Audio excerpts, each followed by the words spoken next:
আসসালামু আলাইকুম। আশা করি আপনারা সবাই ভালো আছেন। তো আমি মূলত অর্থাৎ মাউস মুভিং থেকে শুরু করে একদম যতটুকু পর্যন্ত আমার সম্ভব ততটুকু পর্যন্ত আমি শিখিয়ে দেওয়ার চেষ্টা করব। আমার 27টি ভিডিওর মধ্যে থাকবে মূলত প্রথমত বেসিক কম্পিউটার সম্পর্কে, তারপর আমি আপনাদের বুঝিয়ে দিব যে ফাইল ম্যানেজার সম্পর্কে, তারপর মাইক্রোসফট ওয়ার্ডের কিছু কাজসমূহ যেখানে এমএস ওয়ার্ড রয়েছে অর্থাৎ মাইক্রোসফট ওয়ার্ড, পাওয়ার পয়েন্ট অর্থাৎ মাইক্রোসফট এক্সেল, এই কাজগুলো আমি আপনাদের শিখিয়ে দিব। এর পরবর্তী আমি আস্তে আস্তে আপনাদের জন্য অ্যাডোবি ফটোশপের কাজ এবং অন্যান্য কাজসমূহ, ইন্টারনেট ব্রাউজিং ইত্যাদি কাজসমূহ আমি আপনাদেরকে শিখিয়ে দিব। আমি মূলত বেসিক কম্পিউটার ধারণা থেকে একদম শুরু করতে চাই, যেখানে আপনি শিখতে পারবেন অর্থাৎ কিভাবে কম্পিউটার আপনি ব্যবহার করবেন কোনো রকম কোর্স ফি ছাড়াই, একদম সম্পূর্ণরূপে ফ্রিতে। তো আমি চাই, আশা করি আমার সম্পূর্ণ সবগুলা ভিডিও আপনাদের ভালো লাগবে। তো মূলত আপনাদের দেখিয়ে দিব যে আপনারা এখানে দেখতে পারতেছেন আমি মাউসটি মুভিং করতেছি। অনেক সময় যারা নতুন অর্থাৎ কম্পিউটার ইউজ করে তারা হয়তো সেটা জানে না যে এত স্পিড মাউসটা কিভাবে স্পিড মুভিং করা হয়। অর্থাৎ সেক্ষেত্রে আপনাকে কিছু করতে হবে না, আপনি জাস্ট মাউসের উপর হাত রাখবেন। আপনার মাউসের দুই সাইডে দুইটা বাটন থাকবে, লেফট আর রাইট, আর মাঝখানে একটা স্ক্রলিং থাকবে যেটা আপনি ঘোরালে আপনি উপরে নিচে যেতে পারবেন। মূলত আপনাকে মাউস মুভিংটা প্রথমত শিখতে হবে, অর্থাৎ আপনি জাস্ট মাউসের উপর হাত রাখবেন, আপনি আস্তে আস্তে নাড়াবেন, যত আস্তে নাড়াবেন সেটা তত স্পিড মুভিং করতে থাকবে, আপনার কোনো সমস্যা হবে না। এরপর আসি আমরা কিভাবে কম্পিউটার রিফ্রেশ করব। অর্থাৎ রিফ্রেশ হচ্ছে এমন একটি জিনিস, অর্থাৎ সাধারণত আমরা যখন কম্পিউটার সচরাচর ওপেন করি সেক্ষেত্রে আমরা অনেকে হয়তো রিফ্রেশ দিই, অনেক জায়গায় হয়তো অনেকে দেখতে থাকবেন যে রিফ্রেশটা কেন দেওয়া হয়। মূলত হয়তো বা আমাদের কম্পিউটারে অনেক সময় ভাইরাস থাকতে পারে, যেমন মোবাইলে থাকতে পারে। মোবাইলে আমরা বিভিন্ন সফটওয়্যার ব্যবহার করে থাকি, যেমন অ্যান্টিভাইরাস বলা হয়, স্ক্যান বলা হয় অনেকটা। সেক্ষেত্রে রিফ্রেশটাও ওই রকম, অর্থাৎ যেটা দিয়ে আমি কোনো একটা কাজ পেন্ডিংয়ে থাকলে অর্থাৎ আমি সেই কাজটা খুব তাড়াতাড়ি করার জন্য রিফ্রেশ কাজটা ব্যবহার করে থাকি। অর্থাৎ রিফ্রেশ করার মাধ্যমে কম্পিউটার অনেকটা স্পিড হয়, সেটা আমাদের ধারণা থাকতে হবে। রিফ্রেশটা আপনাকে অনেক তাড়াতাড়ি করতে হবে। যদি আপনি মাউস মুভিংটা করতে পারেন সেক্ষেত্রে আপনি রিফ্রেশটা যত স্পিড সম্ভব তত স্পিড করতে পারবেন। এই যে আমি করতেছি, যে জাস্ট আপনি আপনার হাতের ডান দিকে ক্লিক করবেন, রিফ্রেশ বাটন ক্লিক করতে হবে। জাস্ট আপনার রাইট সাইডে মাউস ক্লিক করবেন, দেন আপনাকে লেফট সাইডে ক্লিক করতে হবে, রাইট সাইড, দেন এখানে আনতে হবে left side, right side, left side, right side, left side. Okay, তো এটা হচ্ছে বেসিক ধারণা। অর্থাৎ রিফ্রেশটা আমাদের শিখতে হবে, কারণ এটা অনেকটা ইম্পর্টেন্ট বলা যায়। আমাদের বেসিক সাধারণত অনেক সময় আমরা কাজ করার সময় যে কম্পিউটারটা অনেকটা স্লো কাজ করে, সেক্ষেত্রে আমরা রিফ্রেশটা ইউজ করে থাকি। কম্পিউটার ইউজ করার পর দিন শেষে আমরা কম্পিউটার রিফ্রেশ দিতে থাকি, বা কাজের মাঝখানেও দেওয়া যায়, সেটা হয়তো সমস্যা হবে না আশা করি। তো মূলত আমরা দুইটা জিনিস শিখতে পারছি, একটা হচ্ছে মাউস মুভিং, অর্থাৎ আমরা যত স্লোলি মাউসটাকে মুভিং করব সেক্ষেত্রে আমাদের মাউসটা তত স্পিড মুভিং করবে। আর দ্বিতীয়ত হচ্ছে আমাদের রিফ্রেশ বাটন ক্লিক করা, অর্থাৎ আমরা রাইট সাইড ক্লিক করব, দেন লেফট সাইডে ক্লিক করব, রাইট সাইডে দেন লেফট সাইডে। ওকে, তো এই দুইটা কাজ যাওয়ার পর এখন আমাদের কাজ হচ্ছে আমরা কম্পিউটারে একটা কিভাবে নিউ ফোল্ডার ক্রিয়েট করব। কম্পিউটারে আমাদের নিউ ফোল্ডার ক্রিয়েট করার জন্য আমাদের যে কাজটা করতে হবে সেটা হচ্ছে জাস্ট আমাদের রাইট বাটনে ক্লিক করতে হবে। এখানে নিউ অপশন দেখা যাচ্ছে, আপনারা দেখতে পাচ্ছেন এখানে হয়তো নিউ অপশন দেখা যাচ্ছে, এখানে ফোল্ডার অপশন দেখা যাচ্ছে। সো আমাদের ফোল্ডারে ক্লিক করতে হবে। আমরা যখন ফোল্ডারে ক্লিক করব সেক্ষেত্রে আমাদের একটা ফোল্ডার হয়ে যাবে। তো আমি চাইলে এই ফোল্ডারের একটা নাম দিতে পারি। সেই নাম দেওয়ার জন্য আমাদের কি করতে হবে, এখানে রাইট সাইডে ক্লিক করতে হবে। আমরা সচরাচর যে কোনো কাজের কোনো একটা প্রোফাইল যদি আমরা ওপেন করতে চাই সেক্ষেত্রে আমাদের রাইট সাইডে ক্লিক করতে হবে। যেমন ধরেন আমি এই যে প্রোফাইলের উপর হাত রাখলাম, দেন আমাদের রাইট সাইডে ক্লিক করতে হবে। তো রাইট সাইডে ক্লিক করার পর এখানে রিনেমে একটা অপশন থাকে, আর রিনেমে ক্লিক করতে হবে। যেমন আমি একটা নাম দিতে চাই, বেসিক কম্পিউটার।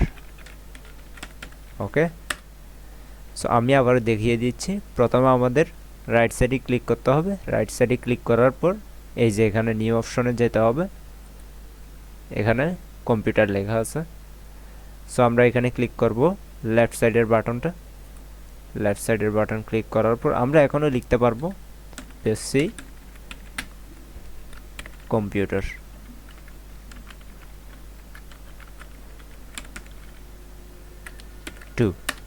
ওকে, সো আমরা দুইটা ফাইল ক্রিয়েট করলাম। এগুলো আমাদের ডিলিট করতে হবে। এগুলো ডিলিট করার জন্য কি করতে হবে, এভাবে সিলেক্ট করতে হবে। দেন আমাদের রাইট সাইড বাটনে ক্লিক করতে হবে। এই যে এখানে লেখা আছে ওপেন, আমরা চাইলে ওপেন করতে পারবো। তারপর হচ্ছে এগুলো কোনো কাজ না, চেক কাট, এটা আমরা কাট করে যে কোনো জায়গায় রাখতে পারবো, অর্থাৎ কপি, এটা আমরা কপি করে অন্য জায়গায় পেস্ট করতে পারবো। দেন হচ্ছে ডিলিট, আমরা এটা ডিলিট করতে পারবো। তারপর ডিলিট করার জন্য আমাদের ডিলিট অপশনে ক্লিক করতে হবে। তো আমরা যদি ডিলিট অপশনে ক্লিক করি এটা ডিলিট হয়ে গেছে। সো আমি আবারও দেখিয়ে দিচ্ছি, জাস্ট এভাবে ক্লিক করতে হবে, নিউ অপশন, ফোল্ডার, এই যে ফোল্ডার ক্রিয়েট হলো। দেন আমরা একটা নাম দিব, এই যে ডিলিট অপশনে গেলে এটা ক্লিক করলে আমরা ডিলিট করতে পারবো।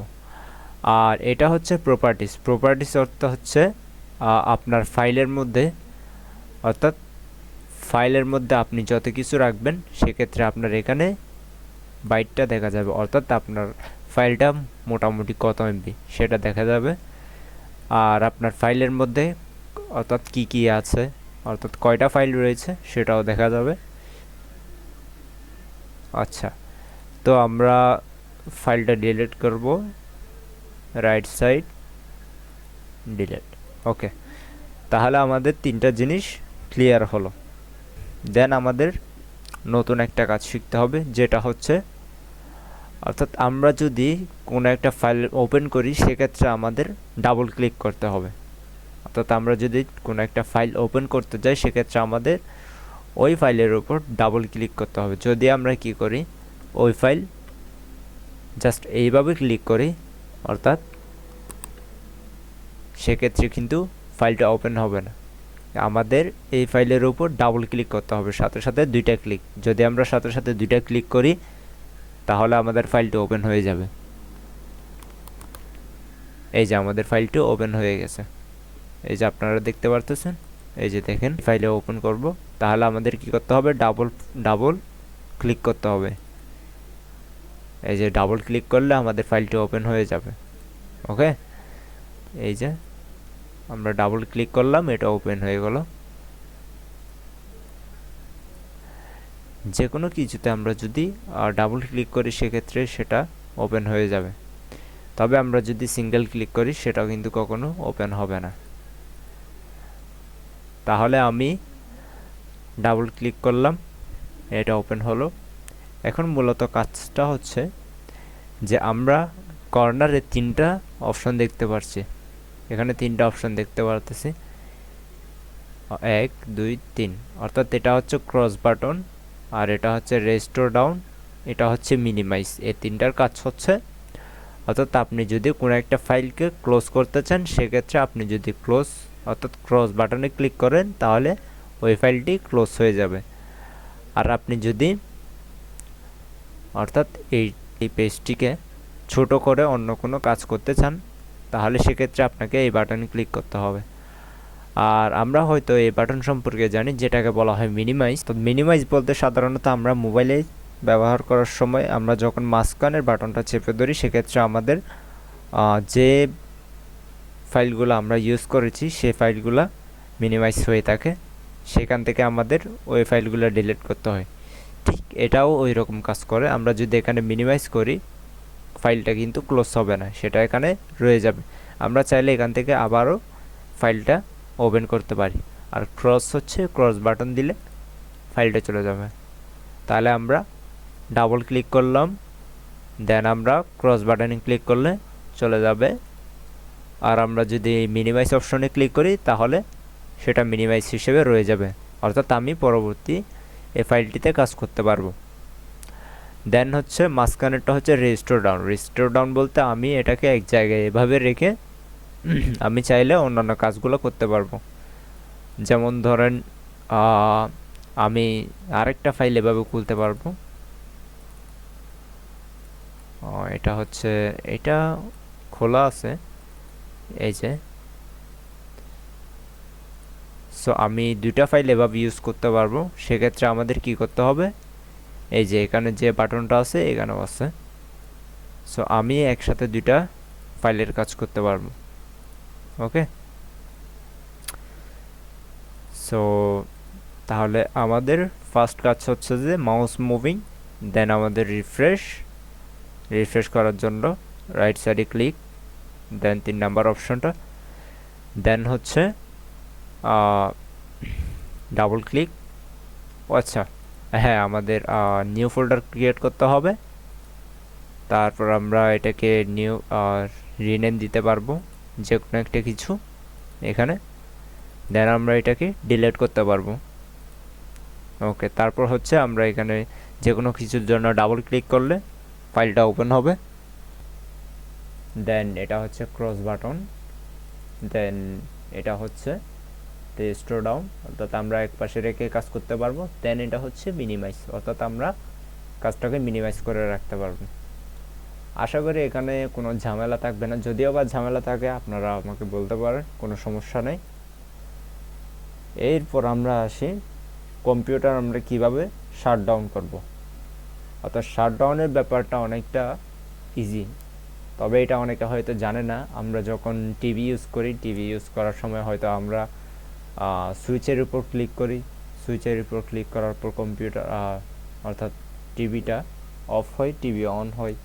কম্পিউটারের ক্ষেত্রে অনেকটা আলাদা, কারণ আমরা যখন সুইচ ক্লিক করি সেক্ষেত্রে আমাদের কম্পিউটার ওপেন হবে, কিন্তু আমরা বন্ধ করার সময় কখনো সুইচ ইউজ করব না।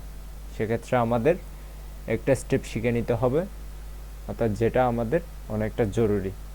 কারণ আমরা যদি কম্পিউটারটি স্টার্ট করার সময় সুইচ বাটনে ক্লিক করি, এরপর আমরা বন্ধ করার সময় যদি সেম সুইচ বাটনে ক্লিক করি, সেক্ষেত্রে কিন্তু আমাদের কম্পিউটারের সমস্যা হতে পারে। তো আমাদের শিখে নিতে হবে যে আমরা কম্পিউটার কিভাবে শাটডাউন দিব। তো আমাদের শিখে নিতে হবে শাটডাউন দিব। ওকে, সো আমাদের ফার্স্টে এই যে এখানে একটা স্টার্ট বাটন দেখতেছেন, এটা হয়তো আপনারা কিবোর্ডেও দেখবেন, এটাকে বলা হয় উইন্ডোজ। তো আপনি কম্পিউটার শাটডাউন দেওয়ার সময় আপনাকে এখানে উইন্ডোজে ক্লিক করতে হবে। ক্লিক করার পর আপনি শাটডাউন এই যে পাওয়ার অপশনে দেখতে পাবেন, যেখানে আপনি ক্লিক করলে আপনি শাটডাউন অপশনটি পেয়ে যাবেন।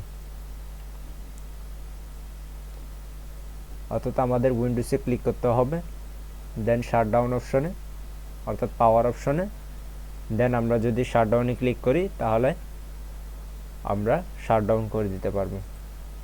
জাস্ট ইজি, উইন্ডোজে ক্লিক করব, পাওয়ারে, দেন শাটডাউন। আবার দেখুন উইন্ডোজ, পাওয়ারে ক্লিক করব, দেন শাটডাউনে ক্লিক করলে আমাদের কম্পিউটার বন্ধ হয়ে যাবে। এটা হয়তো তেমন একটা কঠিন বিষয় না, তবে আমাদের এটা জানা জরুরি যে আমাদের কম্পিউটার কিভাবে শাটডাউন করা হয়।